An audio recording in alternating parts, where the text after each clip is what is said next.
Mr. President, I have a candidate for the honorary degree, Doctor of Public Service, for his dedication to principles of responsible fiscal management in the private and public sector, for his financial acumen acquired during 4 decades of investment management at the highest levels, and for his commitment to leading the United States Treasury Department in its mission of economic growth and opportunity for all.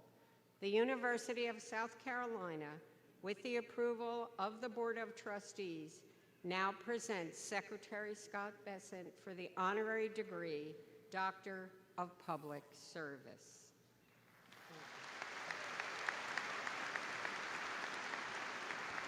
Will the Honorable Dorn Smith of the University's Board of Trustees and Stacy Bradley, Secretary of the Board, please escort the candidate to the rostrum.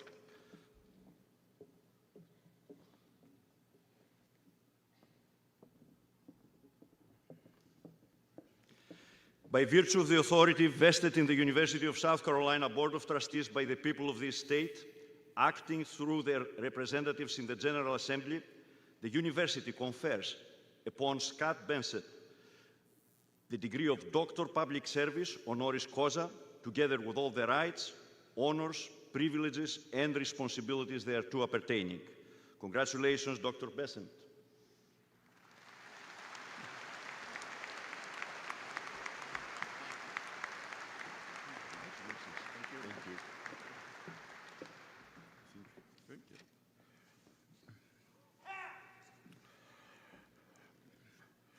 Good morning.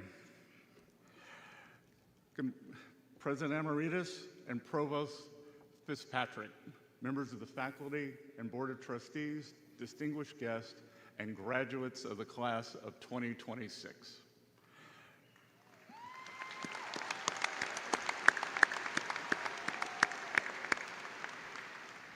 Thank you for the privilege of joining you on this wonderful occasion and for the honor that you have bestowed upon me today. Graduates, like so many of you, I hail from South Carolina. Those of you who are not South Carolinians, congratulations on getting a head start in moving to the hottest state in the nation. So I know that for centuries, USC has been the place where this state sends its most promising young people and receives in return its most dedicated leaders. As I look out on the class before me, I have every confidence that USC's newest alumni will fulfill its abiding commitment to the good order of the great state of South Carolina.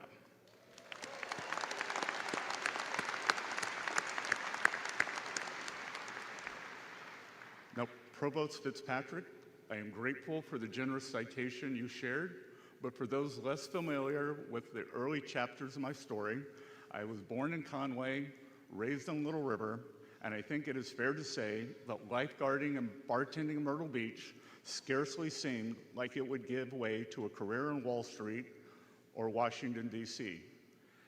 And yet, it is the honor of a lifetime to stand before you as the 79th Secretary of the Treasury and the first ever from the Palmetto State.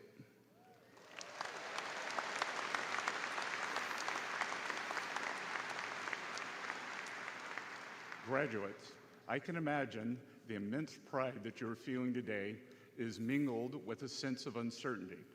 I remember my own commencement festivities set against the anxieties of the Cold War and the advent of the technological age. The celebratory nation of these occasions can sometimes belie the unnerving specter, what comes next? This group has come of age alongside a different set of disruptions. Your grade school years coincided with the global financial crisis. Your high school years, likewise, with the global pandemic. Yet you sit here as college graduates. Economists tend to describe those with a capacity to absorb shocks as resilient. I, for one, picture my 99-year-old mother-in-law. Until recently, my family was fortunate enough to share our home with her in Charleston, making for a 3-generation household. She was a French war bride who endured the deprivation of the Great Depression, and then the occupation of the Second World War. I think about my mother-in-law often. I thought about her as I prepared these remarks, and I marvel at the sweep of her life, from watching the Nazis march into her country and shoot and capture the young men in her village, including her brother, to witnessing a man walk on the moon. The darkest chapter imaginable, followed by something that defied imagination entirely. If you don't think change can happen quickly, you are not paying attention. Yet what strikes me most about her story is not necessarily the hardships that she faced so much as the fact that she emerged from them with an uncommon attentiveness to possibility.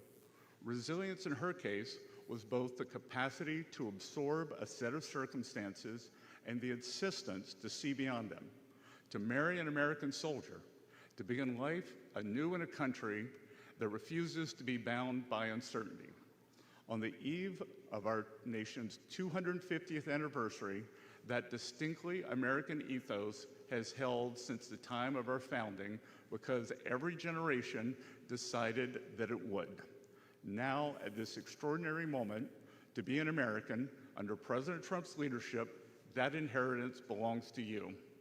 While the disruptions that have defined the arc of your lives thus far are substantial, so too are the possibilities that lie on the other side of them. Because, as the retrospect tends to reveal, the moments that can seem the most mired in uncertainty are often the ones where opportunity is most abundant. Indeed, opportunity is not scarce in times of disruption. What is scarce is the poise to recognize it before the path is fully visible. Opportunity, in short, is omnipresent, if only we summon the courage to find it. This nation has always known that. And now, as USC graduates, so do you. And above all, you know that you are ready for what comes next. Not necessarily because the path ahead is clear, but because you have already demonstrated that it need not be. You are strong, you are powerful of spirit, and you are tested. You are the University of South Carolina class of 2026. Congratulations.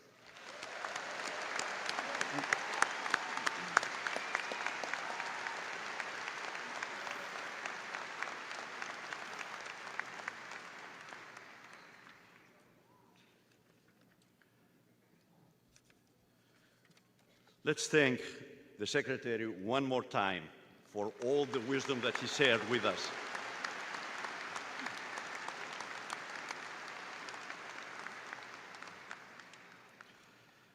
Before we move to awarding the degrees, we will take a moment together to remember and honor the lives and legacy of the students from our South Carolina family when we have tragically